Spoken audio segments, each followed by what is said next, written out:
It's Independence Day here in the Philippines, so let's talk about freedom, okay? Freedom isn't free. You have to fight for it, okay? You have to be able to fight for it for real with lethal force, okay? Again, we always say this, if you don't have the capability for lethal force, you cannot protect yourself. Why do we do this? Why do we train? Well, we train most of all because it's good for you. It's the best exercise in the world. 2, it's fun.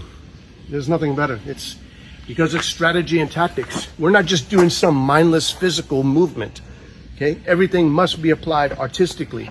The science is how you move and how you strike. The art is how you get into position to be effective, to not be hit. Because the gunfight, the knife fight, and the fist fight or the empty hand fight is all the same, okay? You never trade bullets, you never trade blades, and you should never still train punches.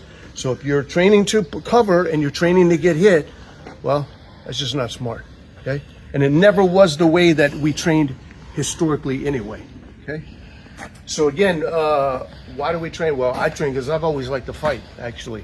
I mean, there's some people just like to do that. Other people are motivated for personal protection, or they see the times of history, shall we say? And there are threats out there. There are more threats out there today than ever. But that's still not reason why we train. We don't train, we're not paranoid, but we train because we know that there's aggression in the world and you have to be prepared to meet it. But more than that, it's fun, okay? This used to be not just for those that are interested in it. Everybody was trained in fundamental protection ability, okay? Because everybody knew how to strike. Everybody knew how to use an edged weapon.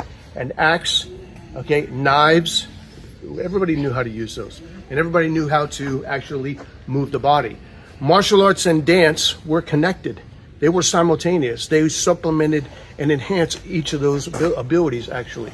So again, it's just we've lost it within our culture over the past 100 years, but think about that and look at martial arts now as a longevity practice, because that's what it is. As an intellectual practice, because that's what it is, okay?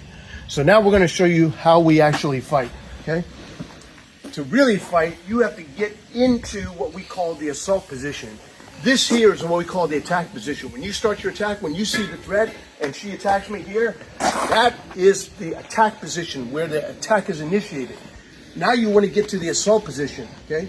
So what are we doing? We're bridging, we're maneuvering into position. If you can hit me directly on the way there, go for it. Okay, good, you're trying to get that. But if I'm good and I can protect myself and I'm fighting also, that means you strike me, I'm striking you also. But see, now she's got the position. I still had to displace, and now she's going to hold that in my face right here. Why? Because I cannot ignore that. I have to go for that weapon hand. I cannot just go to the body and trade. That would be not intelligent, and we're all about intelligent action. This will teach you the right action to take, not just act, not just strike. Strike when and where that protects you and targets the threat, targets the opponent. So now when you're in that position, I have to go for the hand, which I'm going to do, and then she's going to circle around and hit that and then back out. That's right, see? So you prove your skill by getting into that position. This is what we call the assault position. This is exactly the way the military, anybody, even if you're a civilian, when you're in a gunfight, you have to close. You want to get into a close quarter position where, why? Because you're more effective there, okay? But you got to prove that you can get there and not be hit. So attack. That's it, there. Oh, that's it, good, that's it. Look, I didn't even play that properly. I mean, I was trying to show the same drill, but it just came out exactly the way it should be. Good job.